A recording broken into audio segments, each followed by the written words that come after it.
It was the night of my promotion celebration, though the word celebration felt hollow under our roof. My father set his glass of wine down with a sharp clink, eyes locking onto mine, and said, "Your job is to handle the work while your brother lives his life. And if you have a problem, the door is there." No hesitation, no softening, just the raw truth they'd carried silently for decades. My brother, Adrian, barely flinched. My mother remained a shadow in her chair, unmoved. In that moment, I realized I wasn't their daughter. I was their labor, their silent engine. I didn't respond. I simply stood, the wood floor cold beneath my feet, and stepped out into the rainy streets of Seattle. The drizzle soaked my coat, but I didn't run. Running would have implied fear, and fear had loosened its grip finally. Every subscribe gives strength to my voice and keeps this channel breathing. Please like, share, and hit the bell icon so our stories never fade. My name is Eliza, and for most of my life, I was the one people assumed could bear anything. Fix what was broken, lift the weight everyone else avoided, and keep our family's small delivery business afloat, even when no one else lifted a finger. I grew up in a sun-faded loft above the workshop on the outskirts of the city, the kind that looked warm and inviting from the street, but was icy inside when you were the one doing the work. While other kids spent their weekends skateboarding or hanging out with friends, I was hauling boxes of supplies, checking invoices, and fixing the delivery vans. Adrian? He floated through childhood like royalty, untouched by the cold concrete and grease stains that defined my life. Private tutors, heated rooms, hands soft and empty of labor. My parents always praised him for his potential, as though the rest of us existed only to prop him up. I remember watching him practice guitar in the sunny loft, while I repaired the generators in the basement, mud and grease on my hands, wondering why life seemed so easy for him and so heavy for me. Even as adults, nothing changed. Adrian moved through life cushioned, supported, celebrated for the smallest efforts, while I became invisible, the engine nobody noticed. I managed accounts, filed taxes, handled calls with angry clients no one else wanted to speak to. My father would pat my back like I was a machine. My mother would murmur that I was resilient, which was her polite way of saying I could survive neglect. The truth was simpler. I kept everything running because no one else would. I kept hoping that if I pushed through one more disaster, one more night without sleep, they would see me not as labor, but as their daughter. That evening, as we sat around the dining table stacked with takeout from a fancy downtown restaurant, I foolishly thought maybe it would be different. Maybe my years of sacrifice finally mattered. But silence had been building for decades, and it was thick in the air. When my father spoke, it landed like a hammer. Your job is to handle the work while Adrian enjoys life. The words cut through every memory, every sacrifice like a scalpel. My mother didn't flinch.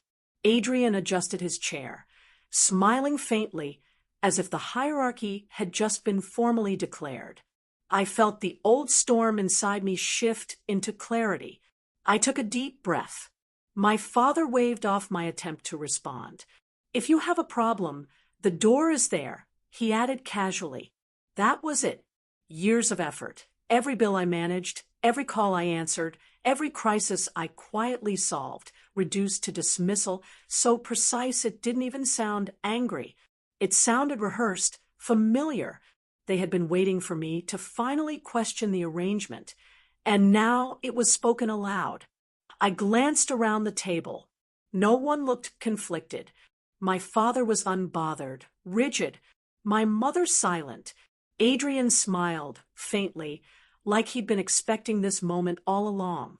The room felt suddenly too loud, too bright, suffocating. And then I understood my role. Not daughter, not sister, not family. I was infrastructure, replaceable, expected. The rain outside hammered harder against the window panes. My father's words echoed with every drop. Work, brother, door. Something inside me, a part one had kept quiet for years, snapped. Not in anger, though there was plenty of that, but in recognition. This wasn't a misunderstanding. It was the blueprint of their lives. And if that was the truth, I didn't have to pretend anymore. I pushed back my chair, the legs scraping against the hardwood. Every face turned toward me, not in concern, but annoyance, as if I was interrupting their evening.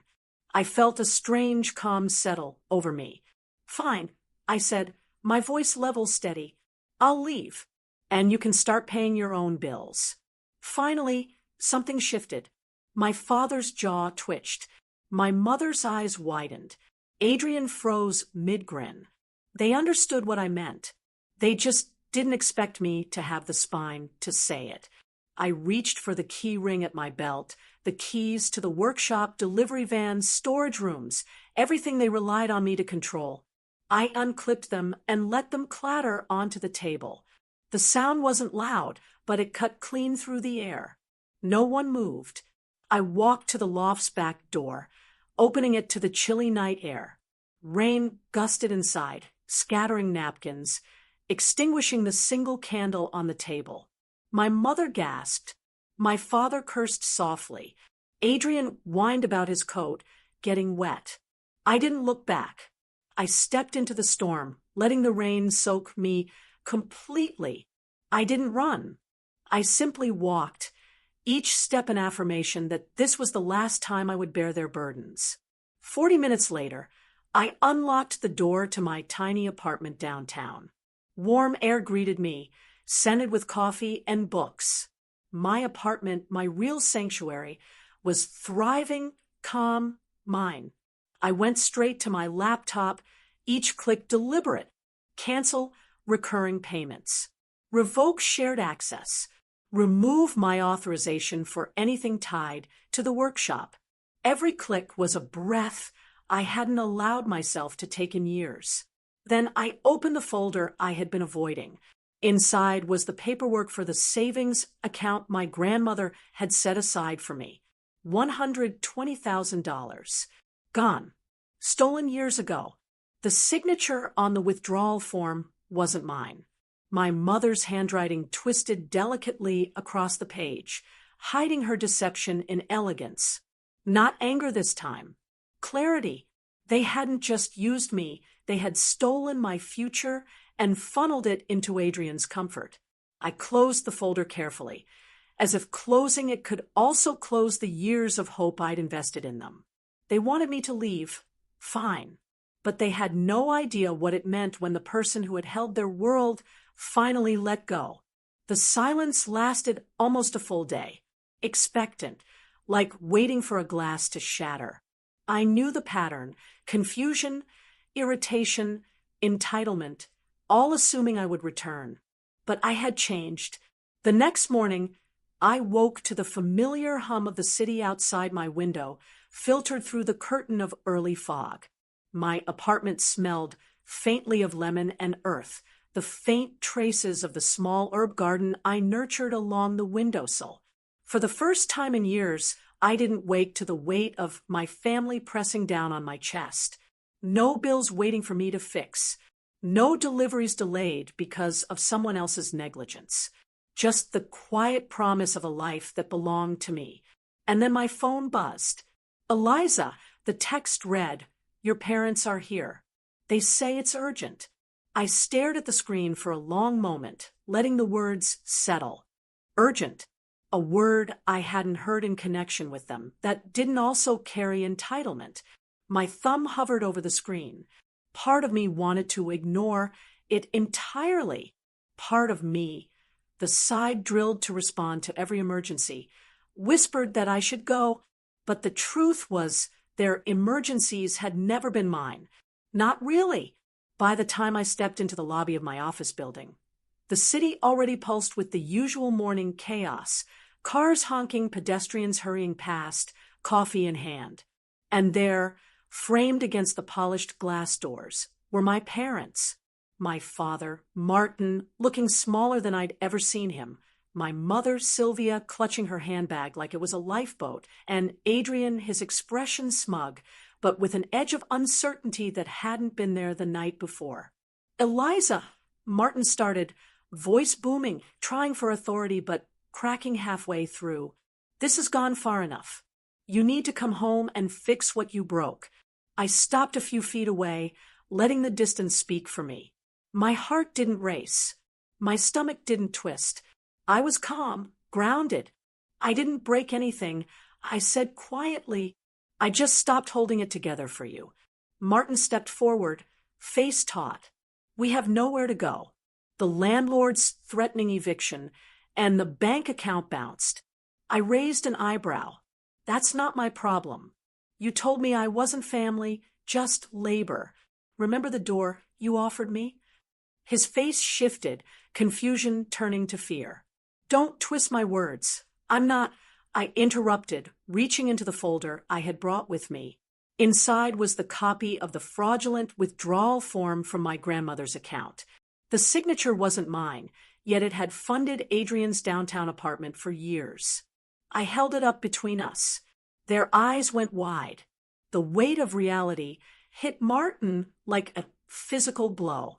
Sylvia, I said, voice level, you forged my name to pay for an apartment Adrian couldn't afford. You didn't ask. You didn't take a loan. You stole from me. Sylvia's hands trembled. We were going to put it back, she whispered. You had 3 years, I replied. Not a single dollar returned. Adrian tried to step in, his voice rising in mock indignation. You wouldn't dare report us. We're your family. I took a single step closer, close enough for him to see that nothing about me resembled the obedient daughter they assumed. I already did. The Financial Crimes Division is reviewing the documents now. Martin staggered back, shock and fear mingling across his face. Eliza, you can't. Yes, I can, I said. And you won't go to jail if you leave the city today and start taking responsibility for your lives. I've arranged restitution through the sale of workshop equipment and delivery vans. It will cover part of the debt you created with your misuse. Sylvia's voice wavered. We can't just leave. Where would we go? That's for you to figure out, I said firmly, just as I had had to figure out my own freedom all these years. Adrian swallowed, glancing at the security desk. You can't. You already lost your leverage the moment I stopped being your invisible labor, I said. Security discreetly moved forward. My parents' last illusions of control crumbled silently. The glass doors closed behind them with a soft hiss, a sound sharper to me than any argument could have been. Walking back to my office, I felt no relief, no celebration, only clarity. For the first time, my energy wasn't siphoned away by other people's entitlement. I returned to my desk and opened the files I had been ignoring, the business records, the invoices Adrian had been counting on me to cover, the unauthorized credit lines tied to my identity. I began the meticulous process of reclaiming control, revoking permissions, closing accounts. Each action was deliberate, a reclaiming of years stolen from me. By mid-afternoon, the first effects of my absence hit. Clients called, frustrated. The warehouse manager left voicemails. Adrian's apartment rental hit a snag because the payment system froze without my authorization. Martin and Sylvia's world, propped up for decades by my labor, began to destabilize. It wasn't revenge. It was simply reality catching up with years of entitlement. By the evening, I allowed myself a small indulgence. A walk along the river, the water dark and quiet beneath the streetlights. The city pulsed around me, alive, indifferent to my family's collapse. And for the first time, I felt the difference between sacrifice and choice. For decades, I had sacrificed. Now I chose. The next morning, my phone buzzed again. A single message from Martin. We need help. Please, we can't. I didn't respond. I didn't need to. My actions had spoken. They had finally felt what it meant to depend entirely on someone they had dismissed for decades. And I watched quietly, knowing that consequences don't need to be cruel to teach a lesson. They simply need to exist. Over the following weeks, the fallout settled. Adrian's downtown apartment lease was terminated. He moved into a cramped studio with roommates, balancing part-time jobs and auditions. Sylvia found work at a local cooperative, sorting produce with the same hands that once forged my signature. Martin took a night shift at a warehouse, humbled by responsibility. None of it was punishment. It was simply life catching up to entitlement. Meanwhile, I threw myself into my own projects. The small rooftop garden I had been designing for a community center became my focus. I no longer carried the weight of the workshop or the deliveries. I wasn't fixing their mistakes anymore. My energy flowed into creation, into nurturing something tangible and mine. And every evening, when I returned to my apartment, I would water the small herbs and vegetables sprouting along my windowsill. Each leaf reminded me that growth is different when it comes from choice, not obligation. And the calm, the deliberate quiet of tending life that is truly your own was sweeter than any recognition they had ever offered me. Weeks turned into months, and the quiet aftermath of my departure settled into a rhythm I had never known. My apartment, once just a temporary refuge, became a sanctuary. I spent mornings tending the herb garden and evenings poring over design plans for the community rooftop project. Every decision I made was intentional, rooted in choice instead of obligation. The weight of my family's dependence had been lifted, replaced by the liberating pressure of building a life that was authentically mine. And yet, their presence lingered, not physically, but in messages, in calls, in occasional frantic emails. Adrian would plead for access to accounts I had long since locked. Sylvia begged for assistance with bills I had deliberately disconnected. Martin sent passive-aggressive texts, disguised as reminders. Inventory errors, workshop repairs, you forgot the delivery schedule. All of them assumed I would bow to the role I had carried for decades. But I didn't. Instead, I implemented what I called my structural lesson. Step 1, reclaim the resources they had stolen from me. Every credit line, bank account, and billing authorization tied to my name was secured. Any lingering dependency, any system where they relied on me, I removed. Step 2, let natural consequences do the work. Adrian couldn't maintain his apartment without my intervention. He had no income of his own. Martin's workshop suffered delays. Sylvia couldn't keep up with their living expenses. I didn't micromanage or punish. I simply let the absence of my labor demonstrate its value. Step 3, focus inward. Every hour I spent worrying about their survival was reclaimed for my growth. I immersed myself in the rooftop project, designing intricate green spaces for low-income housing complexes. It was meticulous, exhausting, and entirely mine. Every plant I placed, every blueprint I revised, felt like reclaiming a piece of the life I had been denied. One afternoon, I received a formal notice from the building management. Adrian's apartment lease had been terminated for non-payment. The realization that they were finally facing the consequences of their own choices didn't bring glee. It brought a clarity I had never had before. For years, I had absorbed the chaos they created. Now, they would absorb it themselves. By evening, I was working late at the studio when my phone buzzed again. A single line of text from Adrian. We don't have anywhere to go. Please help. I stared at it for a long time. My fingers hovered above the keyboard. For decades, I had been their rescuer, their invisible labor force. For decades, I had ignored my own needs, my own dreams. But now, the line between help and enabling was clear. I typed one sentence. I am not your fix anymore. I hit send and set the phone down. The air in the studio felt lighter, unburdened. The silence was not empty, it was mine. Over the next few days, I watched as they scrambled. Adrian found a sublet in a run-down part of the city, juggling multiple part-time jobs just to cover rent. Sylvia adjusted to working at the co-op market, learning firsthand the labor she had once taken for granted. Martin, stubborn to the end, learned to manage the workshop without my intervention, facing the consequences of neglected bills and inventory shortages.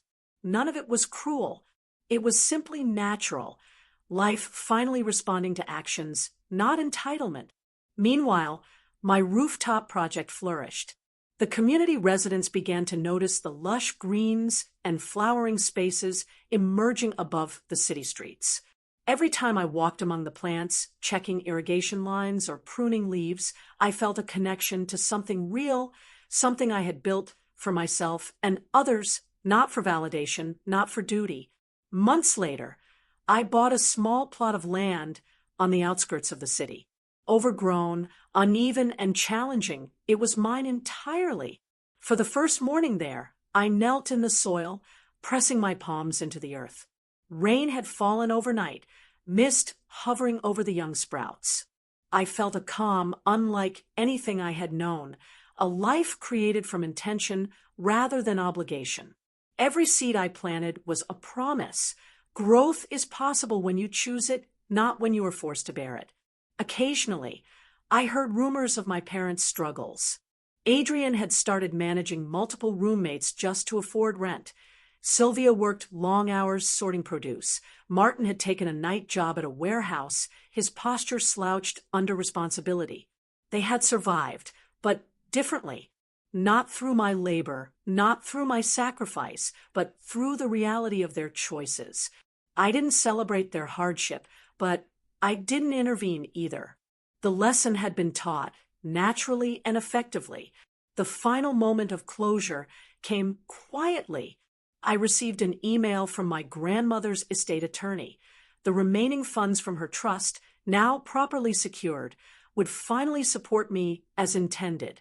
No family interference, no exploitation. I sat at my desk, reading the confirmation, and allowed myself a small, genuine smile. It was not triumph over them. It was recognition of my own resilience, my own worth. As I tended my rooftop garden later that evening, watching the city lights glimmer against the deepening dusk, I reflected on what I had learned. Loyalty is admirable, but it should never be mistaken for servitude. Sacrifice is noble, but only when freely given, not coerced. True growth, personal, professional, and emotional, requires boundaries, courage, and the willingness to step away from what others assume you owe them. I had walked away from decades of exploitation, but I hadn't walked away from life itself. I had reclaimed it, and in that reclamation, I discovered a freedom that no obligation, no betrayal, and no family expectation could ever take from me. So, if you've ever felt the weight of unseen labor, of being taken for granted, of a family or partner who expects without giving, remember this: stepping away is not failure. It is courage. Walking through your own door is not selfish. It is survival. And nurturing your own life, even in the quietest, smallest ways, is the truest form of justice. Because sometimes the most powerful revenge is simply living and thriving on your own terms.